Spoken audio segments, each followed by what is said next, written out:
Ok, chato, estamos haciendo una prueba de liqueo de cilindros.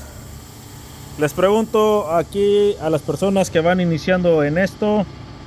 Tenemos la herramienta OTC. El modelo es el 5609 Cylinder Leakage Tester. Bueno, le vamos a meter presión y esto es lo que va a sostener.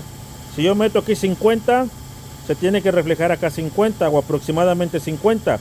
Lo que significa que el cilindro está sellado, empaque de cabeza, anillo, válvulas, ¿ok? En este caso yo ya tengo removido los árboles de leva, lo que significa que las dos válvulas, tanto la del exhaust como la del intake, están sellando bien o están cerradas, ¿verdad? Entonces, cuando hay una válvula, ¿ok?, que no está sellando, en este caso este motor tiene hasta ahorita dos válvulas dañadas, que no están sellando bien. Les muestro, chequen aquí.